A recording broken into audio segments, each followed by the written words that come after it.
Hey guys, Adventure Max here, hope you're all good. So I've just finished my holiday, all 7 days of it out here in Bali. The time flew, 7 days to fly 3/4 of the way around the world. I'm 4 hours from Australia. You don't get to go much further on much a shorter timeline as this. An excellent holiday. My tips for coming here are as follows. Top tips is 1, sunscreen.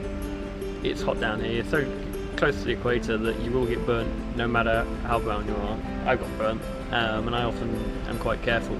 It's easy to be out in the middle of the day or caught out on the beach and you just get burnt, so sunscreen. 2 is haggle. A lot of the prices you get quoted on the beach just divide by 2. I bought 2 lovely kites today and they wanted 200,000 rupiah each, which I thought was a bit expensive, but haggle away and I got two for 250,000, which is more reasonable. I know in the shops you can find them for about 100, but obviously trying to find a shop that sells the kites that I want, virtually impossible. 3 is watch out for being ripped off, in the sense of there's a lot of corruption here, and so if you're riding a bike or something like that, expect to get pulled and expect to pay a bribe. It's not nice, but unfortunately this country is a very corrupt one, and everyone seems to get by a kickback, a commission, and there's no way around it.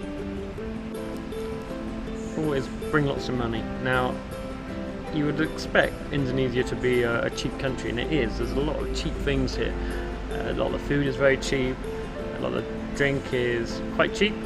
However, for Westerners, it just soon starts adding up. You can easily spend as much as you're spending back at home. Hotels are generally about the same prices as most cities back in the Western world, so you're looking at, for a decent hotel, $100 to $200 a night, and when you start going to nicer restaurants, expect to pay £10–15 a main. Glasses of wine here are prohibitively expensive, and so are bottles. So any alcohol is very expensive over here just because of the tax on it.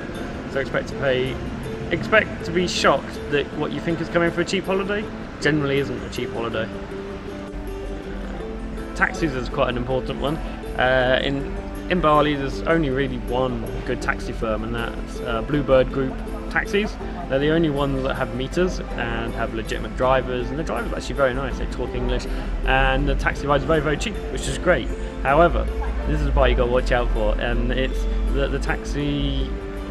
There is the only meter taxi, and they know they're the only meter taxi. But what happens is there's so many fake taxis that drive blue cars with taxi on top, and logos that are very similar but slightly different. And as soon as once you get in the car and you start driving, then you realise the meter's not on. You don't realise, or they haggle for a price, or they won't switch it on. Bluebird will always switch on a meter, and they will always.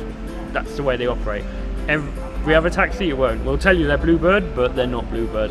When you first land in Bali, you start having to pay out of the pocket immediately, and you have to get used to their backwards system. So you first land and you have to go for immigration. The immigration here is probably one of the worst that you can come across.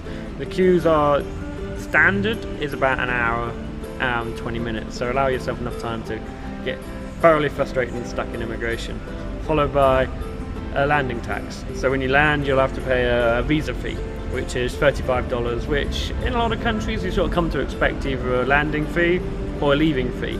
Here they apply both, so you land and you have to pay $35, and when you leave you have to pay a further $21. So don't come to the airport with no money on both ends. Normally you go home and you've pretty much spent every penny, but expect suddenly you have to draw out cash out of the cash points, of which obviously there's many here, but it's just an unexpected, not so nice surprise that after you pay to get in, you then have to pay to get out. When you get the bill in the restaurants, you're always a little bit shocked because you forget that the prices have to add on tax at 10%, and then the service charge, which is normally about between 8 and 9%, which isn't too bad. But so what you think you'll be getting a meal for 50,000 will suddenly turn into a meal for 70,000, just simply because you forgot to add on the tax. So watch out for that. Another bit of a down point is the alcohol. And now the alcohol here is massively expensive. You'll go out and you'll easily spend what you're spending in London on a night out if you start drinking spirits and cocktails. To a degree, like a good cocktail is probably about £10, £8, which is cheaper than London, but often the measures are a bit smaller out here because they don't like to use as much. And when you're going to a lot of the cheaper bars, there's no guarantee what you're getting is actually vodka. A lot of stories about giving you horrendous stuff that'll make you go blind, but that's what you get if you're trying to buy drinks for £2 a shot in a country where it costs them more than that to import it. So you've been warned about the alcohol out here.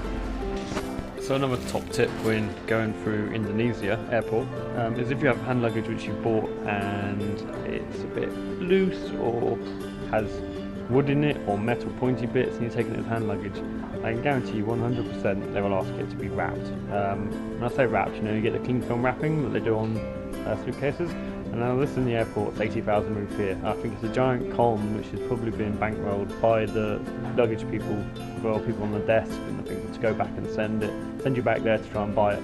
So you end up with something like this. This is 2 kites that I had to get gift wrapped. It cost me 80,000 rupiah, which is almost about the same as the actual 2 kites. And it's one of those ones you try and argue, and they go, "Oh no, it's because it's got bamboo in it."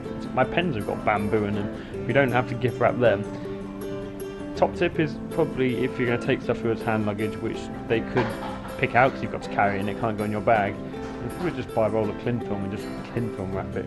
It's going to cost you maybe 50p to buy a roll of cling film, and all this stuff is actually cling film. Same with your bag actually. If you're going to wrap your bag, you're probably better off just buying cling film and wrapping it. A cheap but top tip. Today's Max's words of wisdom are: when booking a flight, it's easy to go, "Oh my god, that flight's 12 hours." And while it does seem quite a lot on paper, realistically you spend 12 hours at your desk in one day. I've come here for 1 week, 12 hours. It's 18-hour flight actually, and you get over the jet lag in 2 days, and the rest of the holiday is fine. You do lose time and it's a bit sad, but it's not too far to go for a short time. Take the chances, take the risk and go. If the weather's crap in Europe, go further afield is my advice. The only thing you're missing out on is sunshine itself, so get out there and do it. Thanks for watching, and I'll see you next time. As always, be safe, subscribe and leave a comment if you want to.